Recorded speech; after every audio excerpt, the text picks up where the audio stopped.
मीठा पानी सबको भाता, परंतु खारा पानी किसी को नहीं भाता। अब सोचने वाली बात यह है कि मोती समुद्र की गहराइयों में ही बनता है। खारे पानी के मध्य में रहकर, हर क्षण भक्षकों से टकराकर, अपने अस्तित्व को दांव पर लगाकर ही सीप मोती प्रदान कर पाती है। कभी सोचा है क्यों? क्योंकि बिना संकटों का सामना किए, बिना विषम परिस्थितियों में उलझे आपको सुख प्राप्त नहीं होगा। इसलिए निडर होकर संकटों का सामना कीजिए और मेरे साथ प्रेम से कहिए, राधे राधे। हम सब समय की महत्ता को पहचानते हैं। समय ही हमें बनाता है, समय ही हमें नष्ट कर देता है। कभी समय ठीक चलता है तो कभी बहुत ही खराब समय आता है। विचित्र बात यह है कि हम फिर भी समय को ही नष्ट करते हैं। स्मरण रखिएगा, समय केवल जाता है, कभी आता नहीं। इसलिए समय की प्रतीक्षा में समय व्यर्थ ना करें। जो भी करना है आज अभी इसी क्षण प्रारंभ करें। फिर चाहे वो किसी को सुख देना हो या स्वयं को बदलने का प्रयास करना हो, कुछ भी हो, विलंब ना करें, क्योंकि समय उसी का साथ देता है जो समय का सम्मान करता है। राधे राधे। कहते हैं सबकी सीमा होती है, कठिनाइयों की, पीड़ा की, संकट की, अंधकार की भी। यदि किसी की सीमा नहीं होती तो केवल कड़े परिश्रम की। आपने देखा तो होगा, रात कितनी भी काली हो, सितारे परिश्रम से उससे लड़ते रहते हैं और अंत में सवेरा आ ही जाता। आंधियां पंछियों के बसेरे को तहस नहस कर देती, किंतु पंछियां अपने परिश्रम से उसे पुनः बना ही लेती, क्योंकि सीमित को असीमित से हारना पड़ता और परिश्रम असीमित। राधे राधे। बहती नदियां कितनी सुंदर होती हैं, पावन होती है। जहां से जाती है वहां एक नया जीवन प्रदान करती, धरा को सींचती, अकाल को दूर रखती, और कदाचित इसीलिए नदी को मां समान पूजा जाता है। किंतु क्या कभी आपने सोचा है कि नदी जन्म कैसे लेती? क्या ये प्रारंभ से ही इतनी विशाल और वेगवती होती है? नहीं, वर्षा की छोटी छोटी बूंदें गिरकर मिलती, एक सूक्ष्म धारा बनाती। ये धारा पर्वतों के हिम को काटते हुए, स्वयं में पिघलाते हुए, जल प्रपातों से गिरती, चट्टानों से टकराती और फिर जाके नदी बनती। इसी प्रकार ऐसे ही सीधे सीधे कोई महान नहीं बन जाता। छोटे छोटे प्रयास मिलकर एक विशाल व्यक्तित्व बनाते। इसलिए जीवन में प्रयास करते रहिए, अस्तित्व अपने आप ही बन जाए। राधे राधे।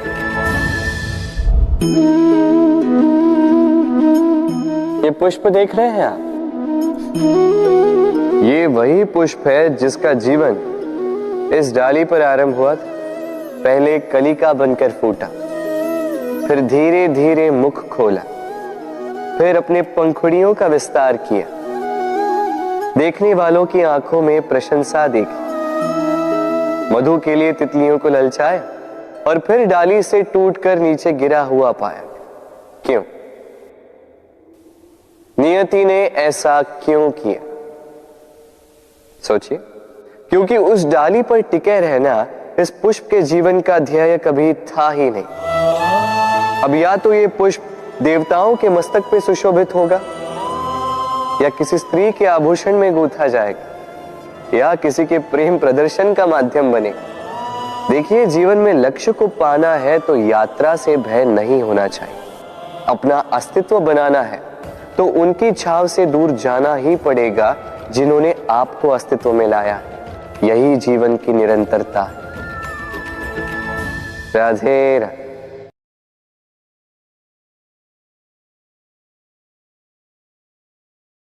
होता है, सागर का जल खारा होता है और किसी नाले का जल दुर्गंध से भरा।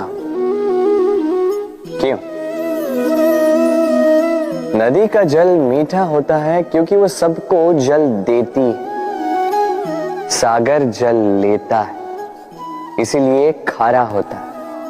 और नाला, उसका बहना रुक जाता है और इसी कारण से वो दुर्गंधपूर्ण हो जाता है, किसी काम का नहीं रहता। हमारे जीवन में भी कुछ ऐसा ही होता है। यदि नदी की भांति जीवन में कुछ देना सीखो तो जीवन में मिठास बनी रहेगी। यदि सागर की भांति बांटने के स्थान पर केवल संचय करते रहो तो मन में खटास बढ़ती रहेगी। और यदि नाले की भांति बहना छोड़ दो, कर्म करना छोड़ दो तो किसी काम के नहीं रहोगे। इसलिए बिना किसी विराम के कर्म करते रहो और जो कुछ भी आपके पास है उसे बांटना सीखो। मन प्रसन्न होकर बोलेगा राधे राधे। मनुष्य में एक बड़ा ही विशेष गुण पाया जाता है, मूल्यांकन करना। क्या महंगा है, क्या सस्ता है। जिसे खरीदने के लिए अधिक धन लगे, अधिक परिश्रम लगे, वो महंगा। जिसे खरीदने के लिए कम धन, कम परिश्रम लगे, वो सस्ता। परंतु क्या यही पूर्णतः सत्य है?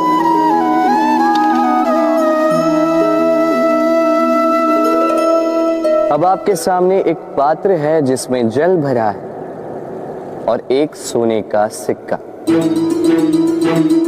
बताइए, इन दो वस्तुओं में अधिक महंगा क्या है?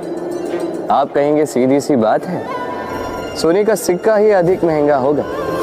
इस सोने के सिक्के से आप ऐसे कई सारे जल के पात्र खरीद सकते हैं। चलिए, उचित। अब सोचिए, यदि आप किसी मरुस्थल के बीचों बीच फंसे, प्यास से तड़प रहे, तब क्या महंगा होगा? तब तो आप इस एक घूंट जल के लिए अपनी जीवन भर की कमाई पाई पाई यूं ही गंवाने के लिए सज्ज हो जाएंगे। स्मरण रखिएगा, जीवन में महंगी या सस्ती वस्तु नहीं, परिस्थिति होती। और आवश्यकता पड़ने पर जो काम आ, उससे अमूल्य इस संसार में और कुछ भी नहीं। राधे राधे। ये है सुई और ये है तलवार। अब आप बताइए, आपके दृष्टिकोण से इन दोनों वस्तुओं में से क्या अधिक शक्तिशाली और महत्वपूर्ण होगा? आप कहेंगे तलवार ही अधिक शक्तिशाली या महत्वपूर्ण है। चलिए मानते हैं तलवार अधिक भारी होती है। तलवार युद्ध में आपको विजय दिलाती, शत्रु का विनाश करती है, किंतु तलवार से कभी आप आपके वस्त्र सी नहीं पाएंगे। यदि पांव में कांटा चुभ जाए तो उसे आप तलवार से नहीं निकाल सकते, आपको सुई का उपयोग करना ही होगा। अब बताइए, तलवार को पाने के पश्चात ऐसे इस प्रकार सुई को खो देना क्या उचित होगा?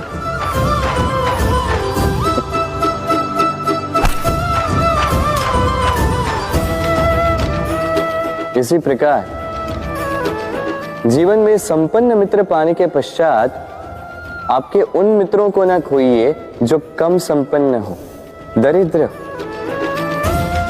क्योंकि वो आपके साथ तब थे जब आप कुछ भी नहीं थे और आवश्यकता पड़ने पर वही आपके काम आने वाले हैं, संपन्न मित्र नहीं।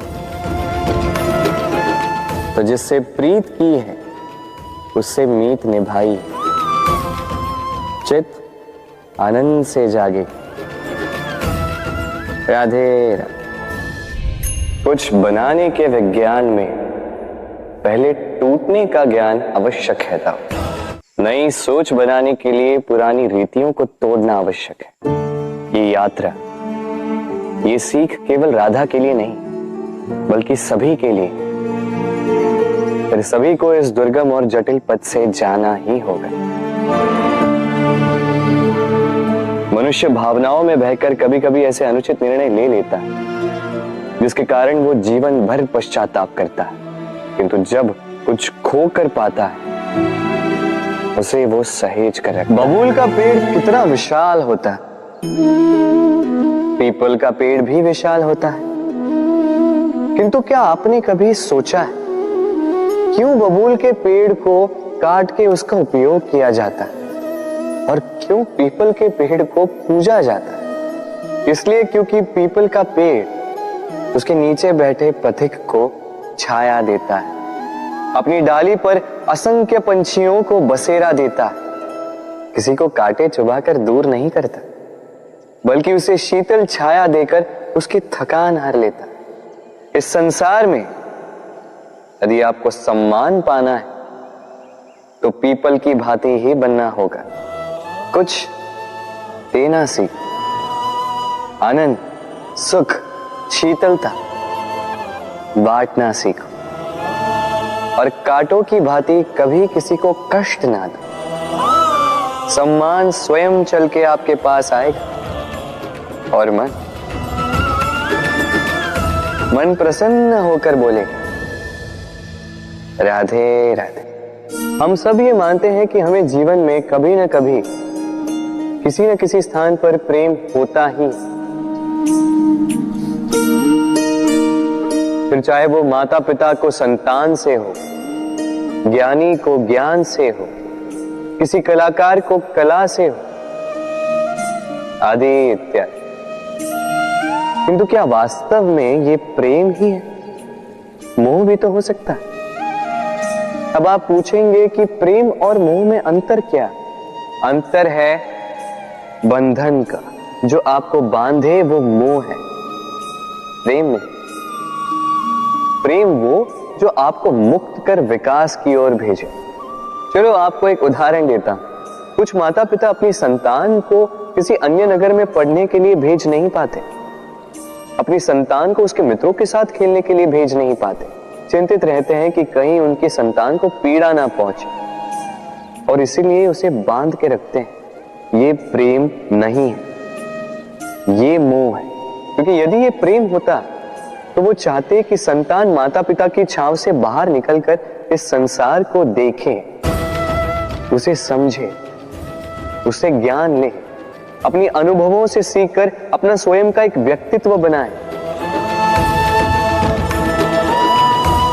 स्मरण रखिएगा, मोह से भय पैदा होता है और प्रेम से केवल आनंद।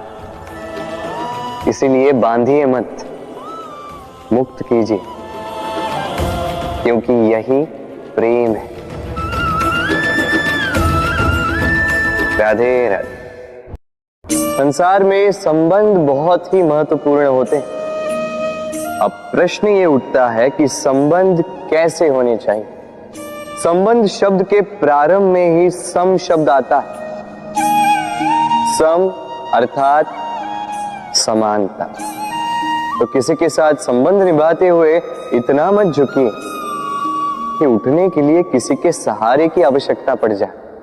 स्मरण रखिएगा, जो झुकाना चाहे वो कभी संबंध निभा नहीं पाएगा। संबंध उसी के साथ जोड़ी जो आपको समान माने, आपको सम्मान दे, क्योंकि सम्मान से ही संबंध पनपेगा और बढ़ेगा। राधे राधे। कभी सोचा है जब माता संतान को जन्म देती है तो क्या होता है?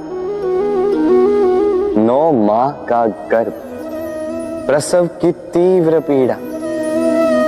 कहते हैं ये पीड़ा इतनी भयंकर होती है कि मानो जैसे संतान के जन्म के साथ माता को भी एक नया जन्म मिल जाता है और इस जन्म के साथ अंत होता है माता की पीड़ा। किंतु यदि आप दृष्टिकोण बदलकर देखें तो आप ये समझेंगे कि पीड़ा का ये अंत एक अपार आनंद का प्रारंभ है। आरंभ संतान का, और संतान माता पिता के लिए सुख का प्रारंभ है। जीवन के साथ भी यही होता है। हम कभी कभी किसी संबंध या किसी स्थिति के पीड़ादायक अंत के कारण इतने विचलित हो जाते हैं कि उस आनंदमयी प्रारंभ को देख ही नहीं पाते। स्मरण रखिएगा, पीड़ा आनंद के प्रारंभ का लक्षण। राधे राधे। व्यक्ति के सर पर जब क्रोध चढ़ जाता है तो उसे सत्य और असत्य के बीच का ज्ञान नहीं होता। क्रोध उसकी दृष्टि को धुंधला कर देता है और फिर उसके पश्चात केवल माया और कपट ही उसे आगे का मार्ग दिखलाता है, अपने स्वार्थ की सिद्धि के लिए। अग्नि क्या करती है? जलाती है, फिर चाहे वो लकड़ी हो, कोयला हो, वस्त्र हो, जो भी आप अग्नि में डालोगे वो भस्म हो जाएगा। किंतु सोना, यदि आप सोने को अग्नि में डालोगे तो वो कुंदन बनकर अपना अस्तित्व निखार लेता है। यदि आप लोहे को ताप दो तो वो फौलाद बन जाता है। क्यों होता है ऐसा? क्योंकि उनके भीतर की अग्नि उनको जलाने वाली अग्नि से अधिक तीक्ष्ण होती है। ये अग्नि है निश्चय की, ये अग्नि है पवित्रता की। यदि आपका निश्चय दृढ़ हो, आपके विचार पावन हो, तो कुंदन बनकर निकलोगे, फौलाद बनकर निखरोगे, भीतर से बल पाओगे और कोई आपके साथ अनिष्ट नहीं कर पाएगा। राधे राधे। व्यक्ति का जीवन क्या है? अब आप कहेंगे जन्म और मृत्यु के बीच का समय। और मृत्यु कब होती है? जब व्यक्ति श्वास लेना छोड़ दे, हाथ पांव चलाना छोड़ दे, सोचना छोड़ दे। ऐसा नहीं। देखिए, जल की मृत्यु तब नहीं होती जब वो सूख जाती। जल की मृत्यु तब होती है जब वो प्यास बुझाना बंद कर देती है। सूर्य की मृत्यु तब नहीं होती जब उस पर ग्रहण लग जाए या जब सूर्यास्त हो जाए। सूर्य की मृत्यु तब होती है जब वो भविष्य में इस संसार के जीवों को प्रकाश की आशा देना छोड़ दे। उसी प्रकार मनुष्य का अंत, उसकी मृत्यु तब होती है जब उसके भीतर की करुणा का अंत हो जाए। करुणा वो भाव है जो मनुष्य को मनुष्य बनाए रखती है, जो एक मनुष्य को किसी और मनुष्य का कष्ट, उसकी आवश्यकता का अनुभव कराती है, जो उसे बल देती है किसी और की सहायता करने के लिए, उसे पात्र बनाती है इस सृष्टि का नियंता बनने के लिए। देखिए, इस संसार में मृत्यु केवल एक बार होती, तो उससे पूर्व क्यों मरना? इस करुणा को क्यों मारना? स्वयं को मनुष्य बनाए रखिए, मृत्यु के पश्चात भी जीवित रहेंगे। राधे राधे।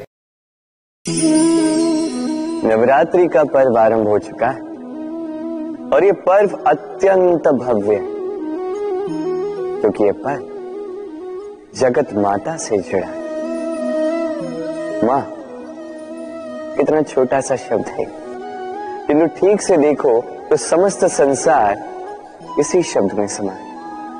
मां जो अपनी संतान के लिए हर संभव प्रयास करती है, कुछ भी करने के लिए सज्ज रहती है। मां जिसका सबसे बड़ा गुण निश्चलता, मन में ना कोई पूर्वाग्रह, ना कोई भेदभाव, ना कोई छल कपट, और इतनी भोली होती है मां।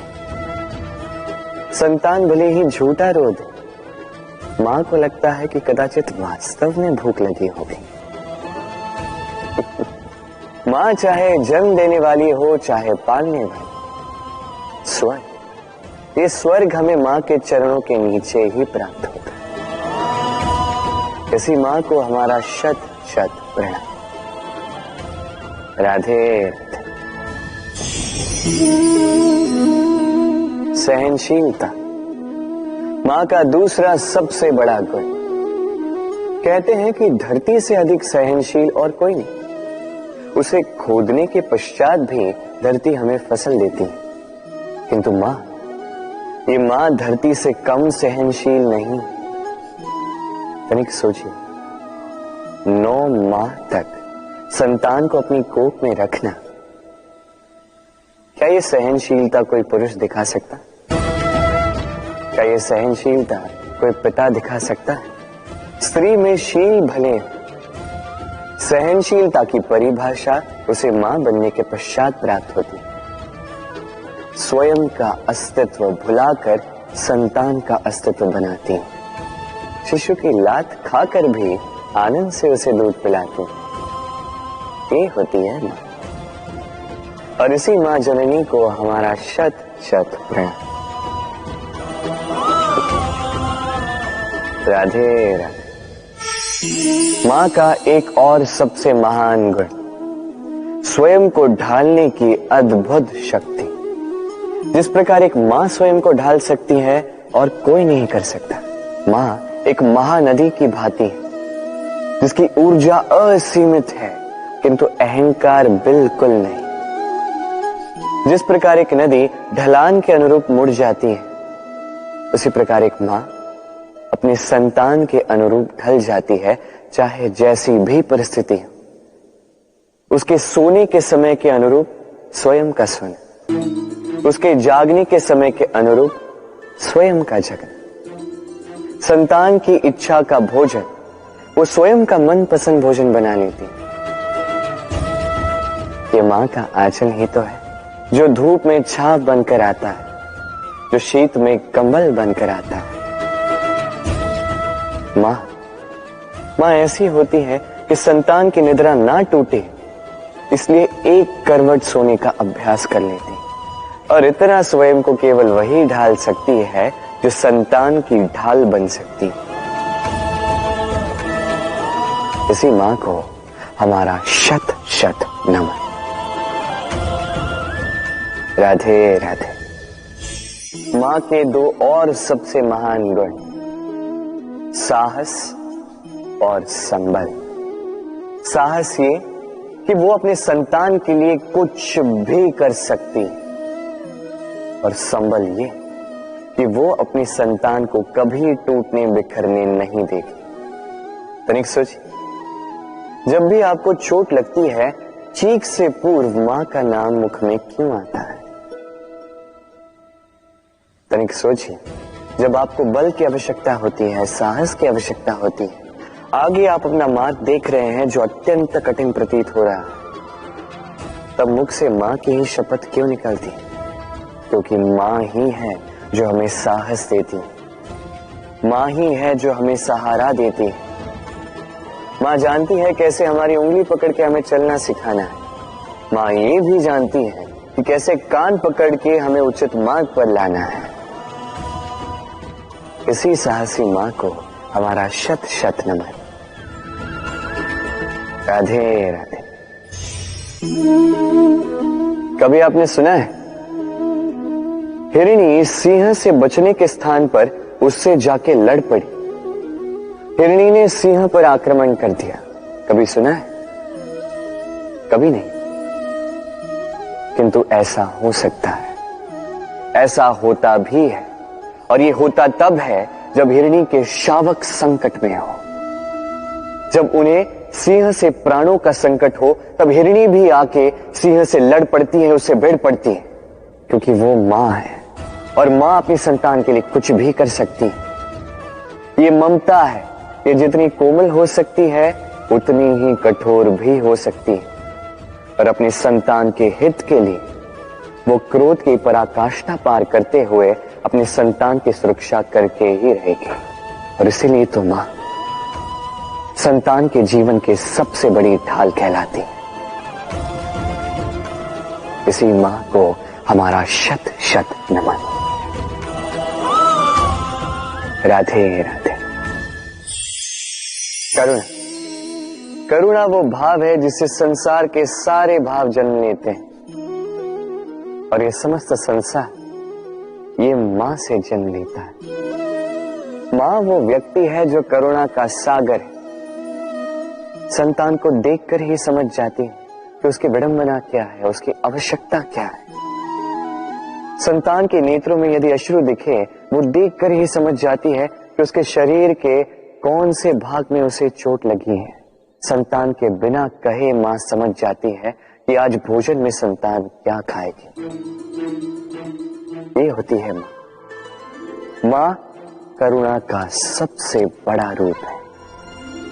और आज के युग में मनुष्य जो है थोड़ा भी आगे क्यों ना निकल जाए, मां को तो पीछे ही छोड़ देता, मां को भूल ही जाता है।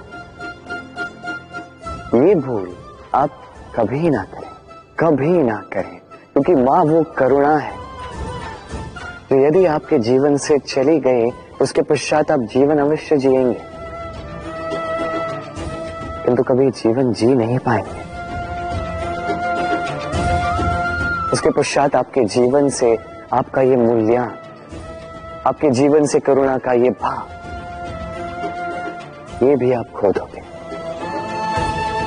आपकी मां सबसे अधिक महत्वपूर्ण है। यदि मां को खो दिया तो समझ लीजिए सब कुछ खो दिया। इसलिए मां को सदैव स्मरण रखिए, सदैव उसे प्रेम दीजिए, और मेरे साथ कहिए राधे राधे। आज विजयदशमी, वो दिन है जब श्री राम ने रावण का वध किया। वो दिन है जब श्री राम ने लंका पर विजय प्राप्त की। लोग कहते हैं कि ये अच्छाई की बुराई पर विजय का प्रतीक है। इसे देखने का एक और रूप भी है। जी हां, ये प्रेम के विजय का भी प्रतीक है। ये परिवार के विजय का भी प्रतीक है। आपको तो ज्ञात होगा ही कि रावण महाज्ञानी था, महाशक्तिशाली था, महादेव का परम भक्त था रावण। अब जो व्यक्ति कैलाश पर्वत उठा सकता था, वो व्यक्ति स्वयं एक कटे हुए वृक्ष की भांति श्री राम के चरणों में गिरा हुआ था। क्यों? क्योंकि राम के साथ लक्ष्मण थे, वही रावण के साथ विभीषण भी नहीं था। एक और परिवार में बढ़ता प्रेम था, तो दूसरी ओर परिवार में बढ़ती दरार। स्मरण रखिए, यदि संसार पर विजय प्राप्त करनी है तो सर्वप्रथम परिवार में प्रेम बनाए रखना होगा। परिवार में केवल प्रेम बढ़ाइए, द्वेष कभी नहीं। आप सदैव सुखी रहें और जीवन की हर बाधा पर आप विजय प्राप्त करें। राधे।